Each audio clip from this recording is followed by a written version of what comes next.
Watching चिन्मयीज फिस्कॉस्ट। आज मैं आप सबके लिए लेके आई हूँ कुछ ऐसी चीज़ें जो आप सबको तो स्कूल में पढ़ाई जाती है, आपने काफ़ी बार यूज़ भी किया हुआ है उस चीज़ों को, लेकिन आपको वो ज़्यादातर याद नहीं रहता।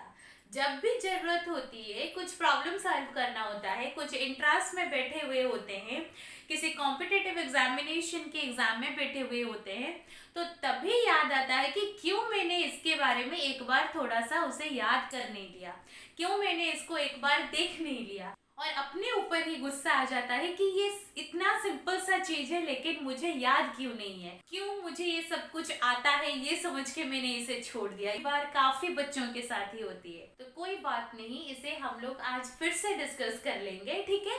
जैसे कि मैंने आपको पहले वीडियो में बताया था मैथमेटिकल टूल्स के बारे में, जो ये इतने इंपॉर्टेंट चीजें होती है ना लाइफ में। काफी बार मतलब आपको ऐसा पता भी नहीं होगा, काफी सिचुएशन में इसकी जरूरत आ जाती है। तो उस प्रॉब्लम से छुटकारा पाने के लिए मैंने आपको बताया था कि आप लोग अपना एक छोटा सा डायरी बना लीजिए और उसमें ये ना सारी छोटी छोटी चीजें उसमें लिख लीजिए, जो ना आपको बहुत ही ज्यादा आसान लगती है लेकिन जरूरत के वक्त याद नहीं आती। वैसी चीजें आप लोग वहां पे लिख लीजिए, और कभी कभी एक बार दिन में थोड़ा ब्रेकफास्ट के टाइम या डिनर के टाइम या सोते वक्त कभी भी आपको मन किया तो वो आप थोड़ा उसे देख लीजिए। एक बार उसके ऊपर नजर आ जाएगा ना तो वो फिर से दिमाग में चलना शुरू हो जाएगा और कुछ दिन के लिए वो दिमाग में रहेगा। लेकिन ये काफी लोगों के साथ होती है, सिर्फ आपके साथ ही नहीं होता। तो मैं आज फिर से आप सबको वो छोटी छोटी चीजें फिर से याद दिला दूंगी, ठीक है। आज हम लोग डिस्कस करने वाले हैं जो एरियाज एंड वॉल्यूम्स होते हैं डिफरेंट ज्योमेट्रिकल शेप के लिए, उस सबके लिए मैंने सारा समराइज करके इकट्ठा लिखा हुआ है और वो सबके बारे में मैं आपको आज फिर से याद दिला दूंगी। Area of a square that is equals to square of its side. Square का क्या होता है, सारे साइड का लेंथ समान होता है, तो उसके लिए हम लोग लेंगे उसका एरिया साइड का स्क्वायर, और side into side that is equals to side square. Area of a rectangle that is equals to length into breadth, ये होता है ब्रेड्थ और ये होता है length. Area of a triangle that is equals to half multiplied with base multiplied with height. तो ये अगर मेरा है ट्रायंगल तो इसका बेस क्या होगा, ये वाला होगा इसका बेस, और हाइट क्या होगा, उसके ऑपोजिट वर्टेक्स से यहाँ पे हम लोग एक परपेंडिकुलर ड्रॉ करेंगे, ये होगा उसका हाइट ऑफ द ट्रायंगल। तो area of a triangle equals to half into base into height. Now area of the parallelogram, parallelogram कैसा होता है, ऐसा दिखता है पैरेललोग्राम, ठीक है। तो area of the parallelogram is equals to base into height. ये तो हो गया बेस, लेकिन इसका हाइट कैसे निकालते हैं, इस वाले पॉइंट से मैं क्या करूंगी, यहाँ पे परपेंडिकुलर ड्रॉ कर दूंगी, तो ये मुझे देगा height, base into height. Area enclosed by a circle that is equals to pi r square, where r is the radius and what is the value of pi, 22/7। उसे सॉल्व करके आप लोग 3.1418 और 3.142 भी ले सकते हैं। तो r इज द रेडियस, ये हो गया मेरा सर्कल, और इसे मैं बताती हूँ रेडियस ऑफ द सर्कल। और length of the circumference of the circle, ये भी आपको याद करना है क्योंकि काफी बच्चे इसमें कंफ्यूज होते हैं। कंफ्यूज होने वाली कोई बात नहीं है। एरिया जो है वो हमेशा होता है लेंथ का स्क्वायर, एरिया का डायमेंशन जो होता है वो सम लेंथ का स्क्वायर ही होता है। तो यहाँ पे pi R square always represents the area of the circle.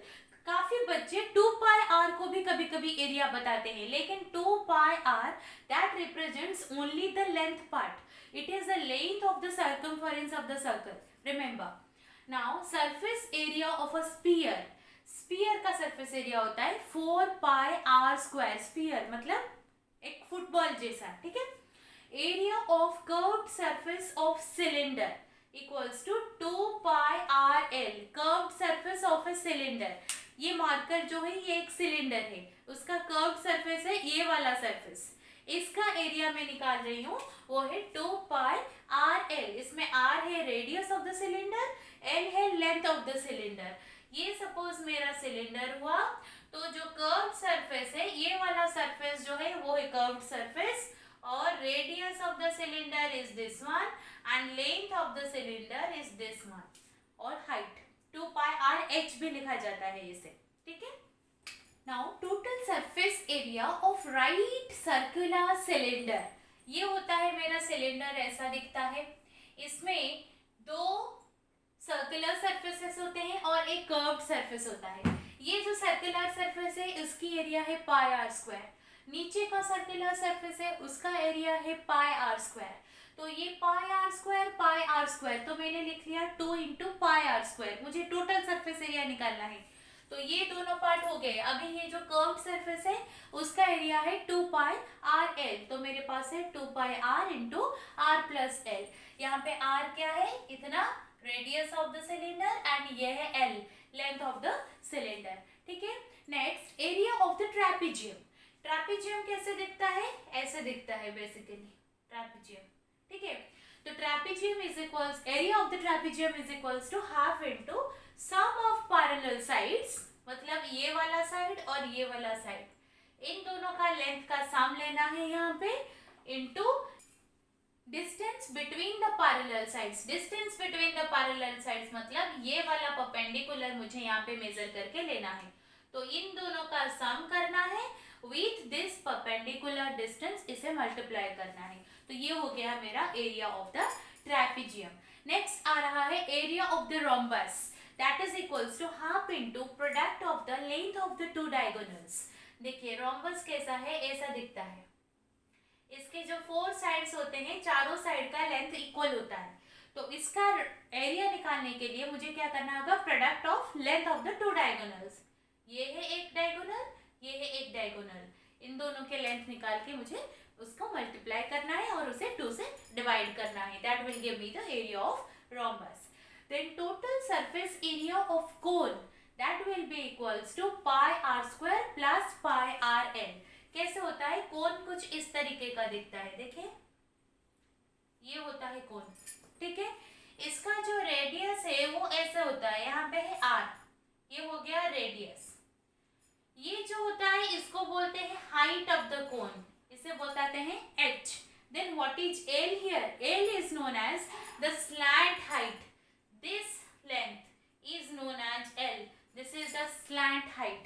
तो total surface area of the cone equals to, ये नीचे का जो एरिया है उसे लेंगे हम, वो हो गया पाई आर स्क्वायर, प्लस ये जो कर्व्ड सरफेस है उसका एरिया होगा पाई आर इंटू एल। तो पाई आर कॉमन लेके मैं लिख रही हूँ R plus L. Remember here H is the height of the cone but L is the slant height of the cone. Clear. अभी देखते हैं volume of some quantities. Now determination of volume of a cube is equals to cube of its sides। ये होता है cube। Volume of a rectangular slab मतलब length into breadth into height।